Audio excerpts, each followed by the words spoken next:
모든 게 하나님의 은혜입니다. 오늘 저는 주 앞에서 낮추라 그리하면 높이시리라 이런 제목으로 말씀을 나누겠습니다. 오늘 본문 6절을 한번 다 같이 읽습니다. 그러나 더욱 큰 은혜를 주시나니 그러므로 일렀으되 하나님이 교만한 자를 물리치시고 겸손한 자에게 은혜를 주신다 하였느니라. 우리 하나님이 우리에게 더욱 큰 은혜를 주시리라 그렇게 말씀합니다. 여러분, 우리가 아까 우리 찬양도 불렀지만 모든 것이 은혜죠. 구원받은 것도 은혜고, 그렇죠? 오늘 이 순간까지 살아온 것도 은혜고 다 은혜인데 더욱 큰 은혜를 하나님이 주시리라. 그게 뭘까요? 그건 하나님이 우리를 위해 예비하신 특별한 은혜인 것입니다. 우리의 삶에 높여주시는 은혜입니다. 이런 은혜도 필요해요. 하나님이 우리를 낮추시고 싶으셔서 낮추시는 게 아니잖아요. 높이기 위해서 낮추시는 겁니다. 그냥 높이면 너무 교만해지잖아요. 높아질수록 멀어지잖아요. 그러니까 하나님이 낮추시고 우리를 만나주시고 깨닫게 해주시고 그리고 높여주시는 거예요. 이 특별한 은혜, 더욱 큰 은혜를 어떤 사람에게 주시냐? 겸손한 자에게 주시리라. 여러분, 겸손은 축복을 담는 그릇입니다. 이 그릇이 없는데 뭘 담겠어요? 우리는 축복을 원하지만 그릇이 먼저 필요합니다. 준비되어야 돼요. 그게 겸손입니다. 겸손이란 말은 세상 사람들도 자주 사용하는 단어입니다. 그 세상에서 사용하는 이 겸손의 개념이 뭘까요? 겸손한 사람 그러면 잘났는데 잘난 척하지 않은 사람, 또 자기보다 못한 사람에게도 친절을 베푸는 사람, 언제나 누구에게나 예의 바르고 말을 함부로 하지 않는 사람, 이런 사람을 세상은 겸손하다고 말합니다. 이런 것도 귀하죠. 그러나 성경은 이 겸손에 대해서 하나님에 대한 어떤 태도를 의미한다고 말씀합니다.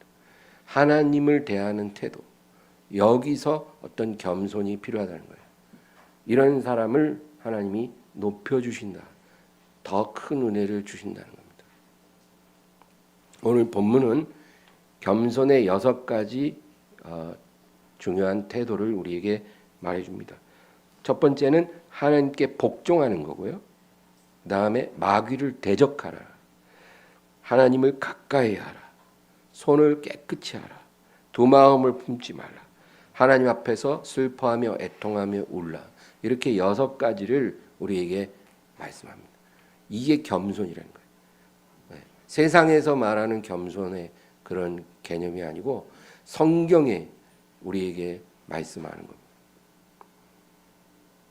그리고 나서 결론적으로 마지막 10절을 우리 다 같이 보겠습니다.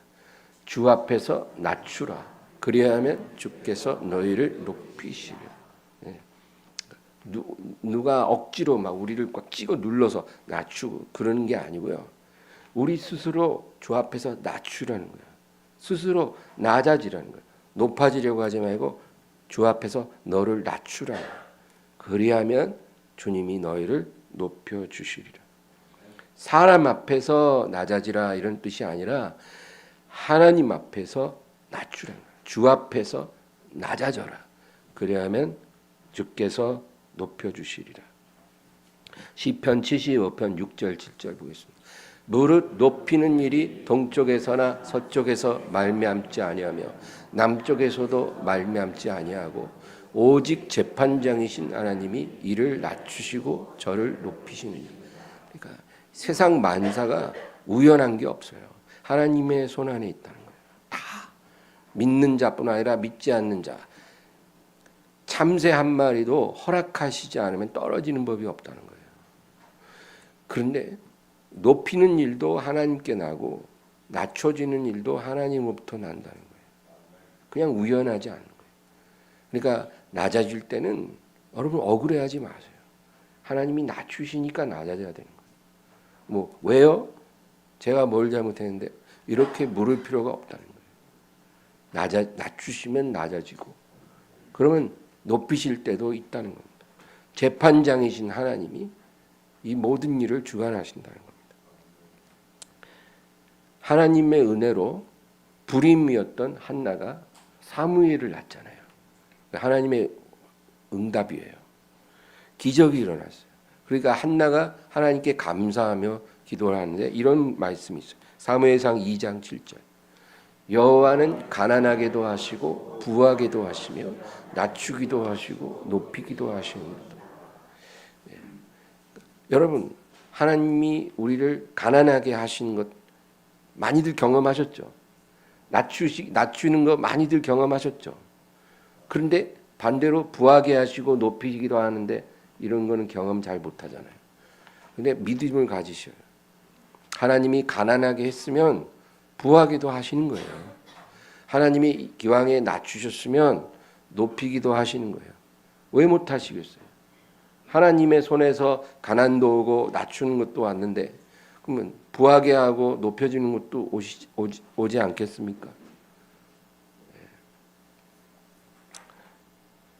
그런데 하나님이 부하게 하시고 높여주시는 그 조건이 겸손이라는 겁니다.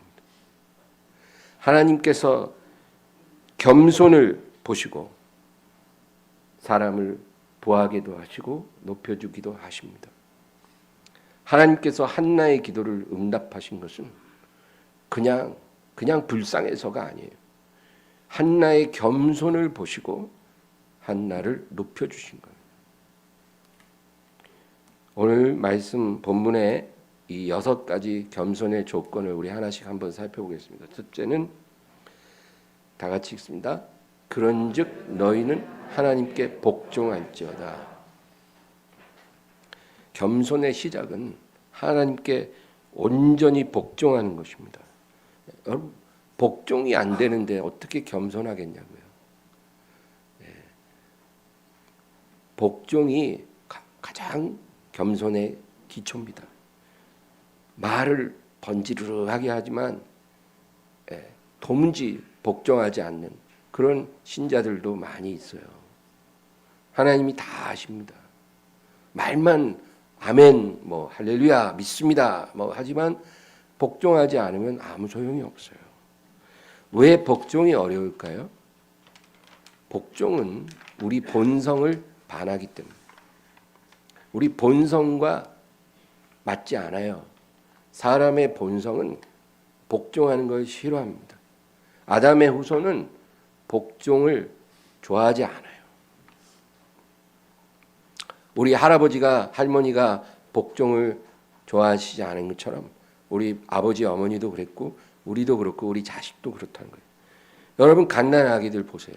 갓난 아기들 그렇게 천사 같지만 보면은 엄마 말 안 듣고 막 짜증내고 떼쓰고 그럴 때 있잖아요. 사춘기 때 복종하기 싫은 마음 폭발합니다. 사춘기 청소년들 보면 부모랑 같이 안 있으려고 그래요. 밥 먹을 때도 말도 안 하고 또 자기 방에만 들어가려고 그러고 부모님 안 좋아해요. 왜 그런 줄 아세요? 잔소리 하니까. 잔소리 듣기 싫어서 피해 다니는 거예요. 피해 다니는. 성인이 되면 누가 뭐라 할 사람이 없어요.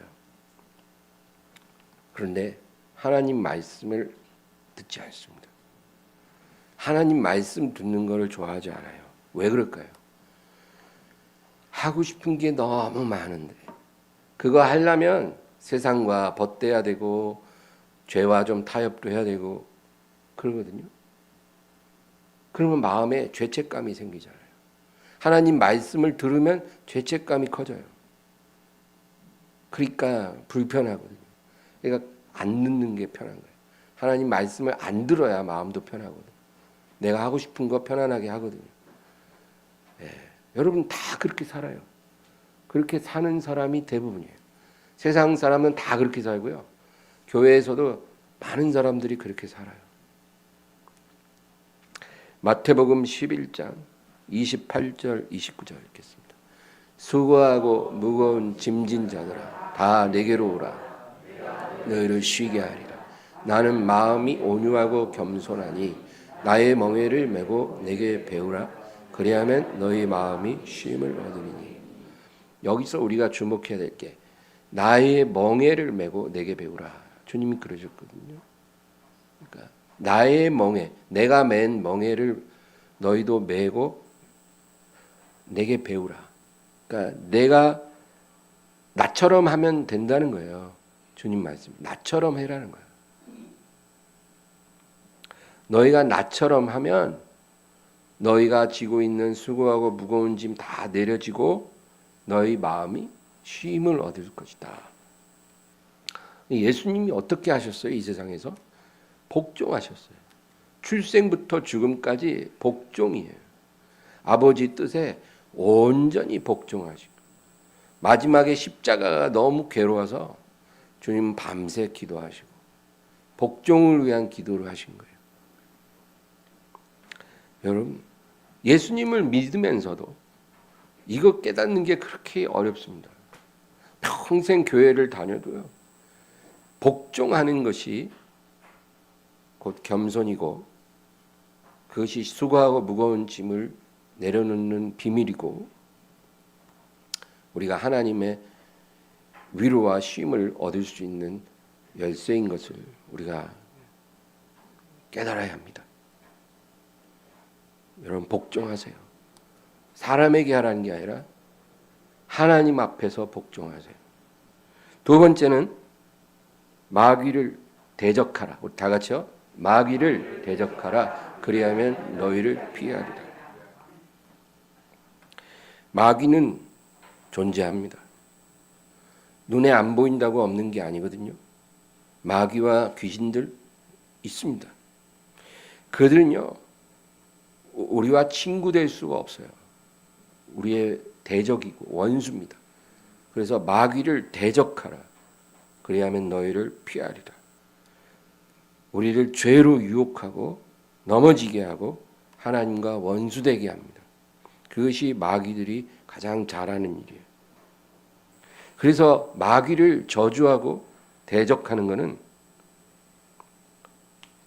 우리가 반드시 해야 합니다. 마귀는 하나님의 원수입니다. 우리와 하나님 사이를 분리시키기를 원하는 자예요. 그래서 우리가 마귀를 대적해야 합니다. 그것이 겸손이라는 거예요. 사무엘상 17장에 보면 그런 이야기가 있어요. 8형제 중에 막내인 다윗 이야기입니다. 8형제 중에 막내. 아들만 8 있는 집에 막내가 다윗인데 이제 너무 어린 거예요. 아직 성인이 안 됐어요. 근데 블레셋과 이스라엘이 전쟁이 났거든요. 그러니까 다윗의 형들은 다 징집됐어요. 그러나 막내인 다윗은 나이가 아직 어려서 징집되지 않고 아버지 집에 있는 거예요. 근데 아버지가 다윗에게 심부름을 시켜요. 전쟁터에 나간 너희 형들에게 이 떡을 좀 갖다 주라는 거예요. 그래서 떡을 가지고 형들이 있는 전장에 나왔더니 마침 지금 두 진이 딱 서로 이렇게 대립을 하는데 블레셋의 용사 골리앗이 나와서 막 하나님을 모욕하고 이스라엘 군대를 조롱합니다. 그런데 이 블레셋이 너무 강력해서 누구도 블레셋에게 대결하는 자가 없어요.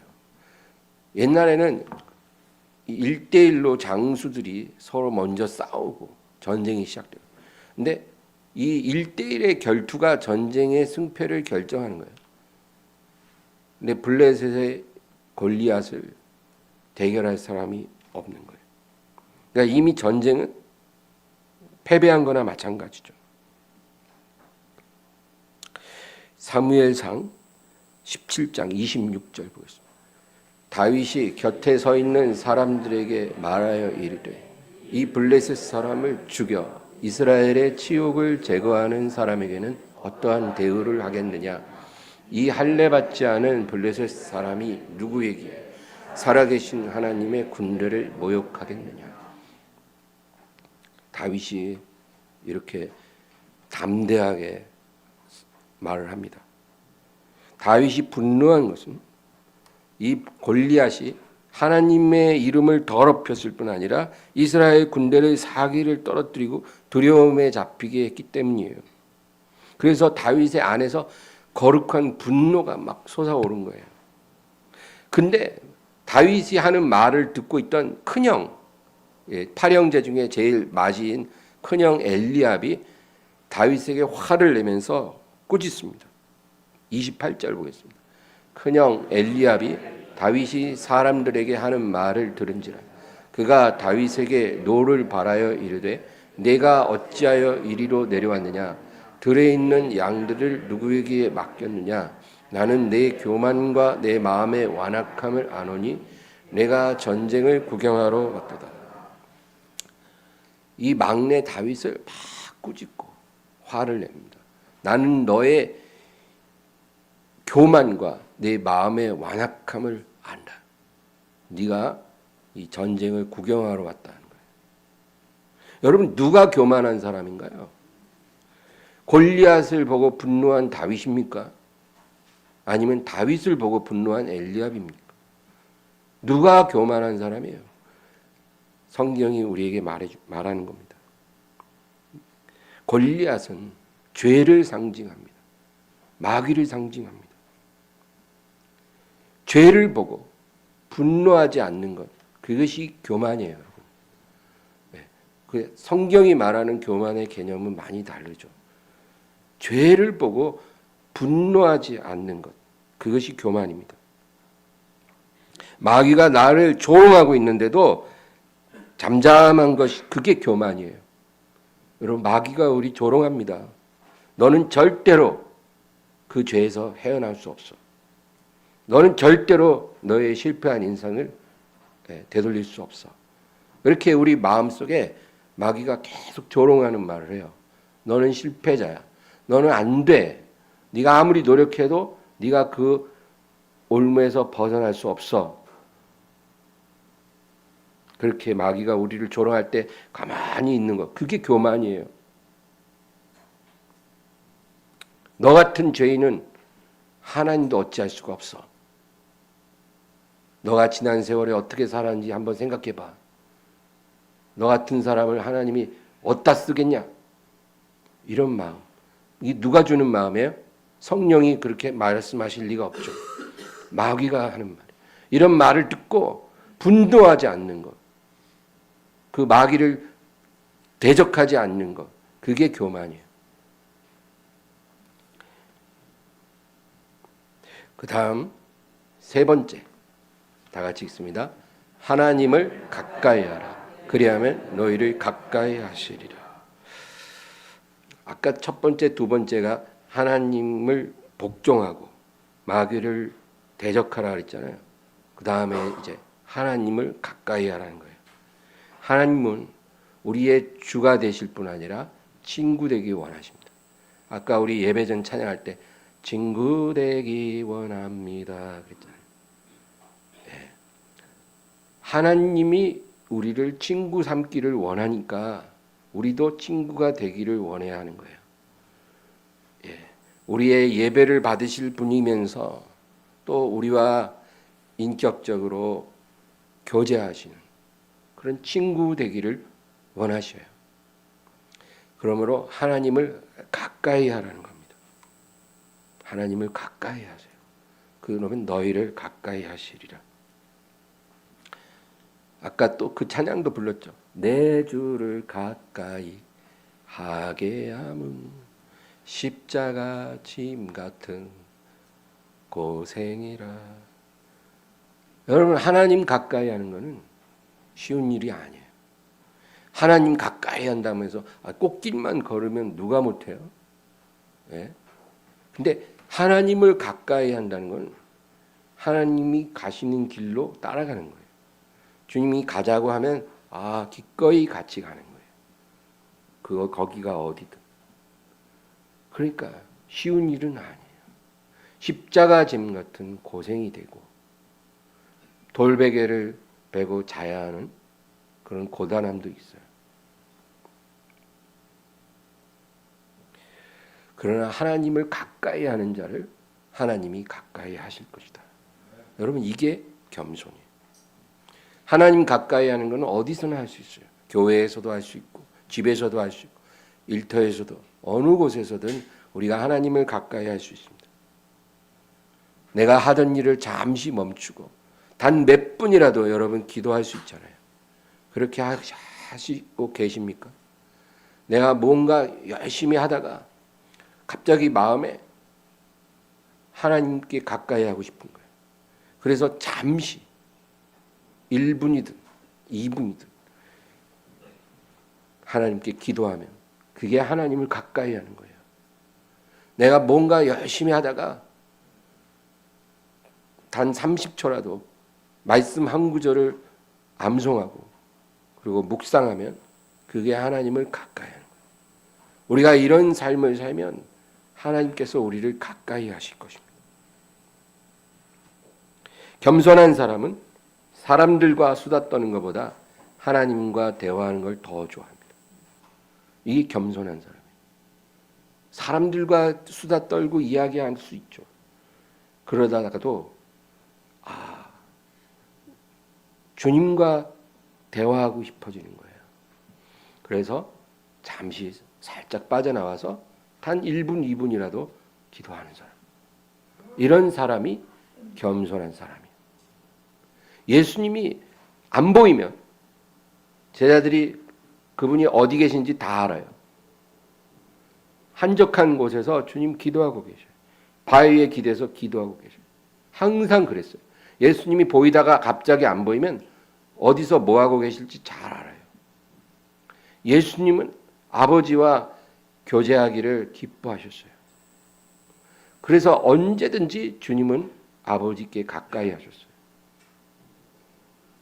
나의 멍에를 메고 내게 배우라 그랬잖아요. 그게 겸손의 멍에예요.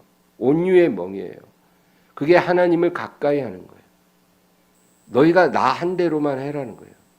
나처럼만 살아라. 그래야면 너희 마음이 쉼을 얻으리라. 여러분, 이렇게 잘 가르쳐 주시는데 이제 우리가 순종하며 살아야죠. 그 다음 이제 네 번째, 다 같이요. 죄인들아 손을 깨끗이 하라. 손은 너무 중요해요. 손은 일하는데 꼭 필요하고 그런데 죄 짓는데 또 쓰이기도 합니다.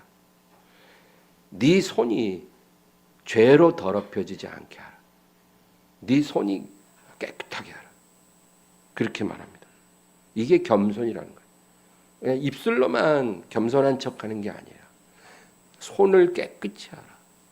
너의 손이 죄 짓는데 도구가 되지 않게 하라. 그렇게 말씀. 다섯 번째, 다 같이요. 두 마음을 품은 자들아 마음을 성결하게 하라. 두 마음은 뭘까요? 하나님과 세상을 동시에 사랑하려고 하는 마음이에요. 하나님도 사랑하면서 세상도 사랑하고 싶은 마음. 그게 두 마음입니다. 두 마음을 갖고 살 수 있나요? 하나님도 사랑하고 죄도 사랑하고 그렇게 살 수 있을까요? 우리는 그렇게 할 수 있을 거라고 생각해요. 그래서 많은 사람들이, 많은 크리스찬들이 그 두 마음을 가지고 살아갑니다. 내가 이렇게 두 마음을 갖고 살아도 하나님께서 나를 받아주실 거야. 그런 생각을 해요. 성경은 이런 마음을 음란한 마음이라고 합니다. 여러분 구약 성경을 읽어보세요. 너희 간음하는 자들아, 음행하는 자들아, 음란한 자들아, 이런 표현을 써요. 이게 영적으로 음란하다는 거예요. 마음이 하나여야 되잖아요. 일편단심해야 되잖아요. 한 남편, 한 아내만 사랑해야 되잖아요. 그게 아닌 거예요. 내 남편, 내 아내를 사랑하는데 다른 사람도 사랑할 수 있을 거라고 생각하는 거예요. 이게 음란한 마음이에요.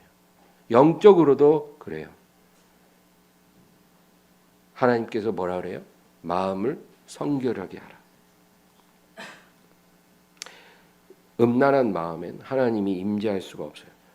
아무리 구해도 하나님은 이런 마음에 임하시지도 않고 응답하시지도 않습니다. 여러분, 그래서 하나님께 복을 받고 싶으면 이 음란한 마음을 버리세요. 두 마음을 버리세요. 하나님과 세상을 동시에 사랑하는 건 불가능한 거예요. 하나님과 돈을 동시에 사랑하는 건 불가능한 거예요. 하나님과 죄를 같이 사랑하는 건 불가능한 거예요. 그런 시도를 이제 그만하셔야 돼요. 요한 1서 2장 15절. 이 세상이나 세상에 있는 것들을 사랑하지 말라. 누구든지 세상을 사랑하면 아버지의 사랑이 그 안에 있지 아니하니. 세상을 사랑하는 마음에는 아버지의 사랑이 더 이상 머물지 않는다는 거예요. 아버지의 사랑은 이미 떠났다는 거예요. 세상을 왜 사랑하면 안 됩니까? 세상에 있는 모든 것이 죄악되기 때문이에요. 간단해요. 하나님이 미워하는 것들이에요. 세상에 있는 것들이.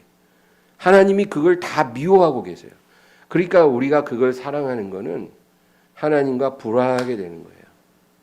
간단하죠. 그 다음 16절.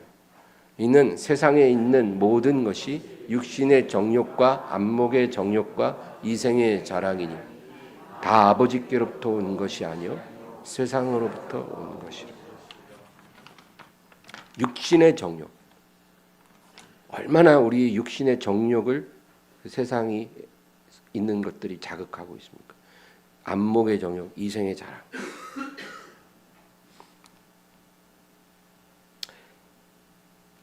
마태복음 6장 24절.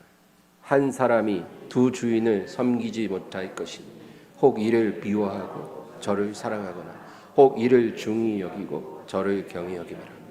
너희가 하나님과 재물을 겸하여 섬기지 못하라. 하나님만 섬겨야 돼요. 재물은 섬김의 대상이 아니에요. 디모데전서 6장 10절. 돈을 사랑함이 일만하게 뿌리가 되나니 이것을 탐내는 자들은 미혹을 받아 믿음에서 떠나 많은 근심으로써 자기를 찔렀다. 돈을 사랑하는 것이 만악의 근원이라는 거예요. 여러분, 돈은 우리 삶의 유용한 도구예요. 돈이 없는 것보다 있는 게 좋죠. 돈이 있어서 할 수 있는 것도 많이 있어요. 그는 우리의 삶에 필요한 도구이지 사랑의 대상이 아니에요. 이거 구분이 안 되면은 안 됩니다. 돈은 삶에 유용한 도구일 뿐 사랑할 대상은 아니에요. 우리가 사랑하고 섬길 대상은 하나님밖에 없어요. 하나님과 돈을 동시에 사랑하고 섬길 수 없어요. 돈을 사랑하면서도 하나님도 사랑할 수 있다고 생각하는 것이 미혹입니다. 여러분, 그런 미혹에서 벗어나야 돼요. 많은 사람이 이 미혹을 받아 믿음에서 떠나 믿음에서 이탈하게 돼요. 많은 근심으로 자기를 찔렀도다. 이제 마지막 6번째는 9절을 읽겠습니다. 슬퍼하며 애통하며 울지어다. 너희 웃음을 애통으로 너희 즐거움을 근심으로 바꿀지어다. 하나님 앞에 겸손하려면 항상 우울하게 살아야 한다, 그런 말이 아닙니다. 여러분, 성경을 보면 주 안에서 항상 기뻐하라. 내가 다시 말하노니 기뻐하라. 빌립보서 4장 그런 말씀 있죠. 항상 기뻐하라. 항상 기뻐하라. 범사에 감사하라. 쉬지 말고 기도하라. 이는 그리스도 예수 안에서 너희를 향하신 하나님의 뜻이니라. 데살로니가 전서 5장. 여러분, 그래서 항상 기뻐하라는 거예요. 느헤미야는 여호와를 기뻐하는 것이 너희의 힘이니라. 그렇게 말했어요. 그러므로 오늘 이 말씀은 뭘까요? 우리가 주님을 기뻐하고 주 안에서 기뻐하는 것과는 별개로 내 안에 있는 죄된 성향, 내 안에 역사하는 육신의 본성, 하나님을 사랑하고 싶지만 사실은 나를 더 사랑하고 세상을 더 사랑하는 그런 나의 정체를 내가 바라보면서 그러고 슬퍼하고 애통하고 울라는 거예요. 우리가 주님을 사랑하고 싶지만 우리 마음대로 안 되잖아요. 주님께 가까이 가고 싶은데 자꾸 내 몸과 마음이 다른 데로 가잖아요. 이런 모습을 보면서 내가 하고 싶은 거는 하지 않고 하고 싶지 않은 걸 하는 나를 보면서, 여러분 이런 적이 없으신가요? 그런 모습을 보면서 슬퍼하는 거예요. 애통하는 거예요. 우는 거예요. 이런 사람을 겸손하다고 하십니다. 교회 안에서 남의 죄를 보고 슬퍼하는 건 쉬워요. 아, 저 사람 봐. 저렇게 살면 안 되지. 우리가 다른 사람을 보면서 슬퍼하는 건 쉬워요. 그러나 내 죄를 바라보면서 슬퍼하는 것은 쉽지 않습니다. 그런데 이런 사람이 겸손한 사람이라는 거예요. 은혜 받은 사람이라는 거예요. 하나님의 복을 받을 사람이라는 거예요. 하나님이 높여줄 사람이라는 거예요. 10절을 보겠습니다.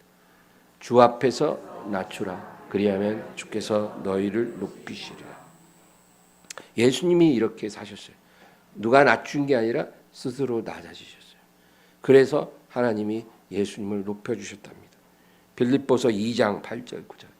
사람의 모양으로 나타나사 자기를 낮추시고 죽기까지 복종하셨으니 곧 십자가에 죽으심이라.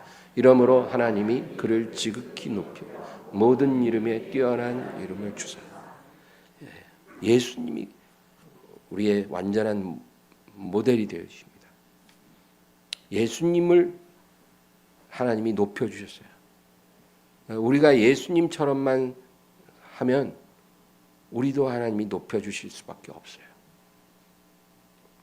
요셉의 이야기하고 말씀을 마치겠습니다. 요셉, 여러분, 요셉이란 이 청년은 하나님께 범죄하지 않으려고 스스로 고난을 선택했어요. 주인의 처가 요구하는 걸 거절했어요. 자기가 거절했을 때 자기가 어떻게 될지 요셉은 짐작할 수 있었어요. 그런데 그는 죄 가운데서 높아지는 것을 선택하지 않고 하나님을 위해 낮아짐을 선택했어요. 이게 포인트예요. 요셉의 앞에 어떤 선택의 갈래길이 있었거든요. 죄를 타협해서 높아지는 길을 선택하든지 아니면 주님을 위해 죄를 거절해서 낮아지는 것을 선택하든지 둘 중에 하나예요. 여러분, 우리 인생이 이런 선택이에요. 항상 그래요. 많은 사람들이 높아지기 위해 죄와 타협합니다.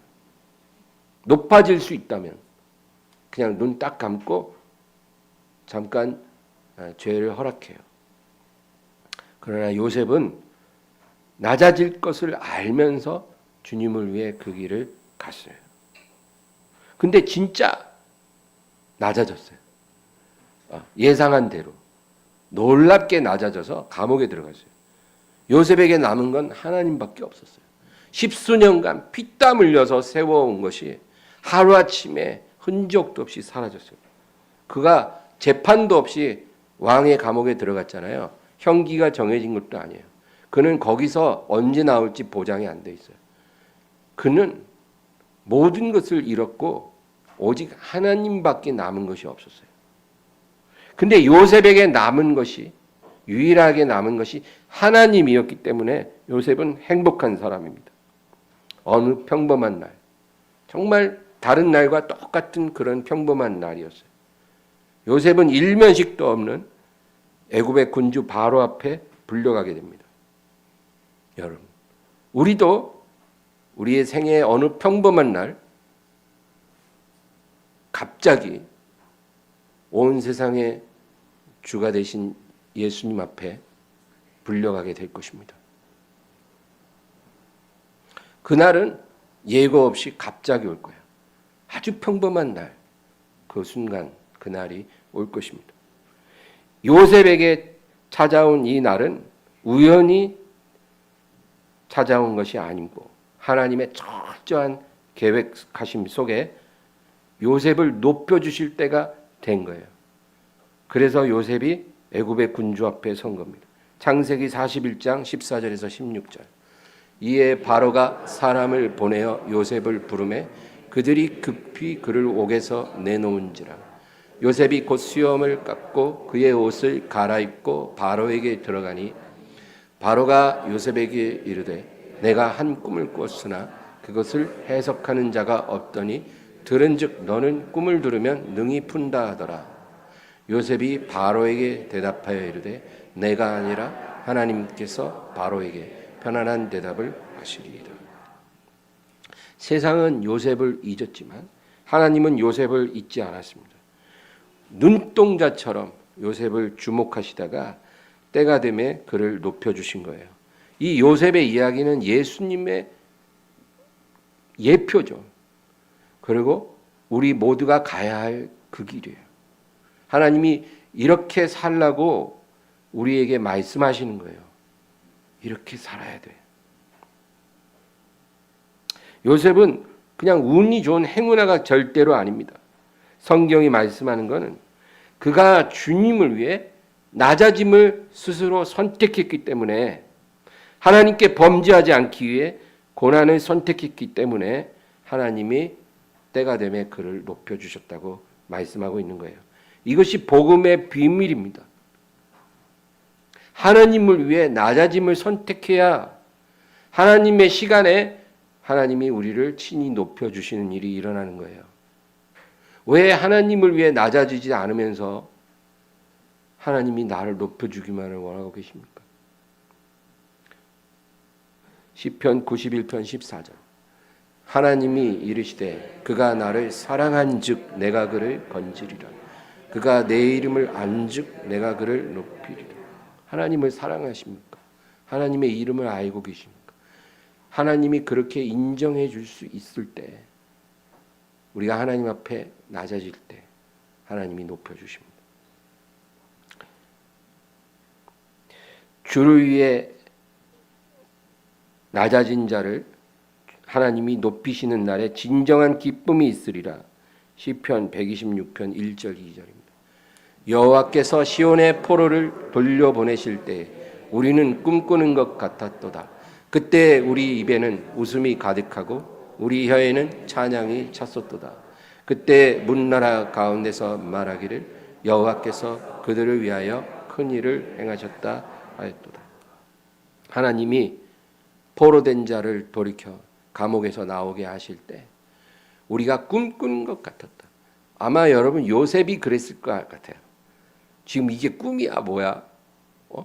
방금 전까지 감옥에서 썩어가던 내가 갑자기 애굽의 파라오 앞에 딱 불려가서는 꿈 한번 해석해 줬더니 갑자기 옷을 벗기고 총리에 입는 관복을 입히고 관을 씌우고 바로가 타는 수레를 타게 하고, 그리고 뭐 완전히 신세가 그냥 180도 바뀌어 버렸어요. 아마 꿈일 거야. 그때 우리 입에는 웃음이 가득하고 우리 혀에는 찬양이 찼었도다. 여러분, 이런 날이 우리에게도 올까요? 이 세상에서 올 수도 있겠지만 제가 분명히 장담할 수 있는 건 우리 주님의 날에 이런 일이 우리에게 일어날 것입니다. 일어납니다. 단 우리가 주님 앞에 겸손할 때, 주님의 이름을 위해 고난을 선택할 때, 낮아짐을 선택할 때 주님이 그런 날을 우리에게 주십니다. 그 밑에 5절 6절 마지막으로 읽겠습니다. 눈물을 흘리며 씨를 뿌리는 자는 기쁨으로 거두리로다. 울며 씨를 뿌리러 나가는 자는 반드시 기쁨으로 그 곡식단을 가지고 돌아오리로다. 아멘.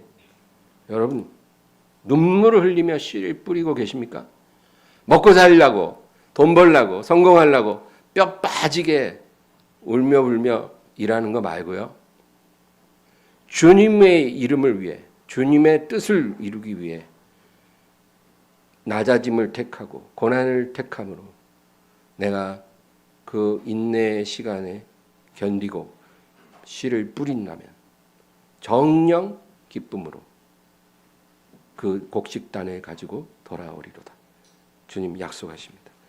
기도하겠습니다. 하나님 아버지, 주여, 오늘 이 말씀 기억하게 하시고 주님을 위해 요셉의 길로, 예수님의 길로 가게 하여 주시옵소서. 주님의 영광을 위해서 낮아질 때 하나님이 높여주시고 겸손한 자를 일으켜 주십니다. 주여, 그러한 날 우리에게 주시옵소서. 우리가 꿈꾸는 것 같고 우리의 입에 웃음이 가득 차고 우리의 혀에 찬양이 가득한 그날이 오게 하여 주시옵소서. 예수님의 이름으로 기도합니다. 아멘.